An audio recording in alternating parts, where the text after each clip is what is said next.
L'Algérie s'est imposée sans forcer face à la Guinée équatoriale et avec son équipe B. Franchement, il y a pas mal de choses à dire sur cette rencontre. On y va tout de suite.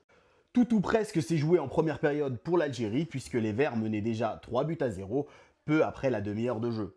Les buteurs Belaïd, Chaibi et Maza qui a été également passeur, Hadj Moussa était également double passeur sur cette première période.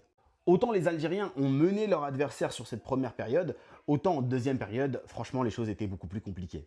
Les Algériens largement qualifiés ont été un ton en dessous, ce qui a permis notamment à la Guinée équatoriale de marquer un banger avec Ensoué à la 50e, mais après il n'y a pas eu grand chose d'autre dans cette rencontre.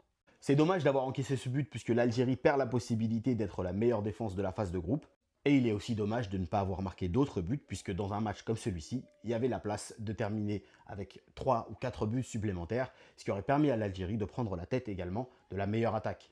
Ce mec-là a rendu fou la Guinée équatoriale et très logiquement, il a été élu homme du match, décisif 2 fois au bout de 30 minutes avec 2 passes décisives, super virevoltant sur son côté droit. On connaît les qualités de Hadj Moussa qui doit travailler sa lucidité sur ses fins de course. Franchement, dès qu'il aura ça, on sera vraiment sur du très très haut niveau. Mais là, il mérite très amplement son titre d'homme du match.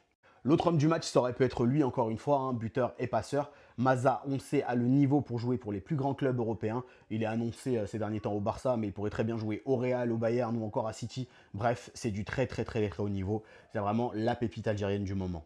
Que dire de la prestation de cet homme qui ne faisait même pas partie des plans de Petkovic au départ. Vraiment, Abdelhadi, c'était du très très haut niveau ce soir face à la Guinée équatoriale, que ce soit dans le déplacement, dans l'utilisation du ballon. On a l'impression qu'il a toujours été là, qu'il a toujours été à sa place dans ce milieu de terrain algérien. Vraiment, chapeau Abdelhadi. Très peu parleront de sa prestation, mais moi j'ai été bluffé. Il est clairement à un tournant de sa carrière en club comme en sélection. Il va passer un cap dans sa carrière puisqu'il est annoncé proche de l'OL ou encore de l'OM. Moi, j'ai aucun doute sur le fait qu'il peut s'imposer dans les deux clubs. Et pour l'Algérie et en vue de la Coupe du Monde, c'est tout bénef. Le dernier mec dont j'ai envie de parler, c'est lui, Chaibi, parce qu'il m'a vraiment frustré ce soir. Qu'on soit très clair, il a fait un très bon match. Mais pour moi, il est passé à côté d'une masterclass parce qu'il a manqué d'altruisme. Dans les derniers mètres, il a trop souvent joué tête baissée et a manqué d'intelligence sur ses choix. Je pense que si Chaibi travaille sur cet aspect de son jeu, il deviendra vraiment un joueur beaucoup plus performant. Moi, en tout cas, personnellement, j'en attends beaucoup plus de lui. Quels sont vos tops et vos flops pour cette rencontre? Dites-le moi dans les commentaires.